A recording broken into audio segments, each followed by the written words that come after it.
നമസ്കാരം. വിദ്യാർത്ഥിനി മിഷേൽ ഷാജിയുടെ മരണത്തിൽ വീണ്ടും ക്രൈംബ്രാഞ്ച് അന്വേഷണം നടത്തും.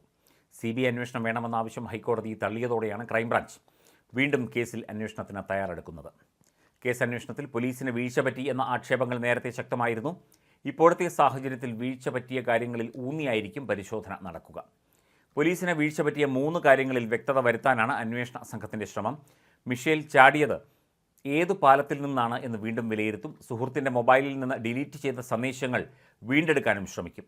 മരണത്തിൽ ദുരൂഹത ആരോപിച്ച് മിഷേലിൻ്റെ കുടുംബം വീണ്ടും രംഗത്ത് വന്നിരുന്നു. 2017 മാർച്ച് 5-നാണ് മിഷേൽ ഷാജി എന്ന വിദ്യാർത്ഥിനിയെ കാണാതാകുന്നത്. ഇവരുടെ മൃതദേഹം തൊട്ടടുത്ത ദിവസം കൊച്ചി കായലിൽ നിന്ന് കണ്ടെത്തുകയായിരുന്നു. അതേസമയം മിഷേൽ ഷാജിയുടെ മരണത്തിൽ അന്വേഷണം എത്രയും വേഗം പൂർത്തിയാക്കി അന്തിമ റിപ്പോർട്ട് സമർപ്പിക്കാൻ ഹൈക്കോടതി ക്രൈംബ്രാഞ്ചിന് നിർദ്ദേശം നൽകിയിരുന്നു. അമക്കസ് ക്യൂറിയെ നിയോഗിച്ച് കേസ് ഡയറി അടക്കം വിശദമായി പരിശോധിച്ച കോടതി മിഷേലിൻ്റേത് മുങ്ങിമരണമാണെന്ന ക്രൈംബ്രാഞ്ചിൻ്റെ കണ്ടെത്തലിനോട് യോജിച്ചുകൊണ്ടാണ് CBI അന്വേഷണ ആവശ്യം തള്ളിയത്. എറണാകുളത്ത് CA ഫൗണ്ടേഷൻ കോഴ്സ് വിദ്യാർത്ഥിനിയായിരുന്ന മിഷേലിനെ 2017 മാർച്ച് 6-നാണ് കൊച്ചി കായലിൽ മരിച്ച നിലയിൽ കണ്ടെത്തിയത്. തലേന്ന് വൈകിട്ട് ഹോസ്റ്റലിൽ നിന്നിറങ്ങിയ മിഷേൽ കലൂർ പള്ളിയിൽ പ്രാർത്ഥിച്ച ശേഷം സന്ധ്യയോടെ ഗോശ്രീ പാലത്തിലൂടെ നടന്നുപോകുന്ന CCTV ദൃശ്യങ്ങൾ ലഭിച്ചിരുന്നു. തുടർന്ന് പെൺകുട്ടി കായലിൽ ചാടി ജീവനൊടുക്കി എന്നാണ് ക്രൈംബ്രാഞ്ച് കണ്ടെത്തൽ. ലോക്കൽ പോലീസ് അന്വേഷിച്ച കേസ് പിന്നീട് ക്രൈംബ്രാഞ്ചിന് കൈമാറുകയായിരുന്നു. ഫോൺ റെക്കോർഡുകൾ പരിശോധിച്ചതിൽ നിന്ന് പ്രേരണാക്കുറ്റത്തിന് മിഷേലിൻ്റെ സുഹൃത്തായിരുന്ന പിറവം സ്വദേശി ക്രോണിൻ അലക്സാണ്ടർ ബേബിക്കെതിരെ കേസെടുത്തിരുന്നു. അന്വേഷണം തൃപ്തികരമല്ലെന്നും മകളുടെ ദുരൂഹമരണത്തിൽ CBI അന്വേഷണം വേണമെന്നുമായിരുന്നു മിഷേലിൻ്റെ പിതാവായ ഷാജിയുടെ ആവശ്യം. പോലീസ് കേസ് രജിസ്റ്റർ ചെയ്യാൻ വൈകിയതടക്കമുള്ള കാരണങ്ങളാണ് അദ്ദേഹം ഉന്നയിച്ചത്. എന്നാൽ ഇതൊക്കെ വിശദമായി പരിശോധിച്ച കോടതി ഇതിൽ കഴമ്പില്ലെന്ന് വിലയിരുത്തിയാണ് CBI അന്വേഷണം ആവശ്യമില്ല എന്ന നിഗമനത്തിലെത്തിയത്. എന്നാൽ ചില കാര്യങ്ങൾ ശാസ്ത്രീയമായി വിശകലനം ചെയ്യുന്നതിൽ ക്രൈംബ്രാഞ്ചിന് വീഴ്ചയുണ്ടായി എന്നും കോടതി വിലയിരുത്തി.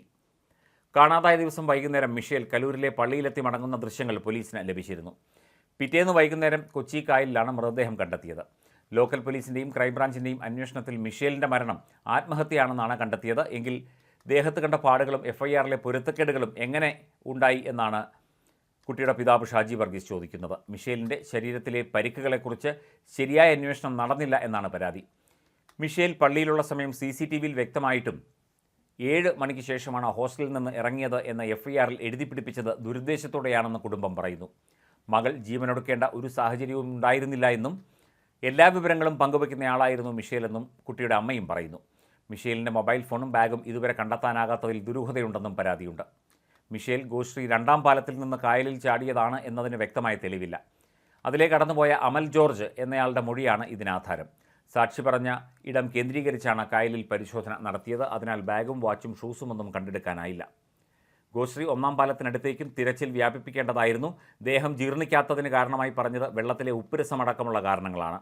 എന്നാൽ ശാസ്ത്രീയ പരിശോധനകൾക്ക് മൃതദേഹം കണ്ടെത്തിയ സ്ഥലത്തെ ജലസാമ്പിൾ മാത്രമാണ് ശേഖരിച്ചത്. പെൺകുട്ടി ചാടി എന്ന് പറയുന്നിടത്തെ വെള്ളം ശേഖരിച്ചില്ല.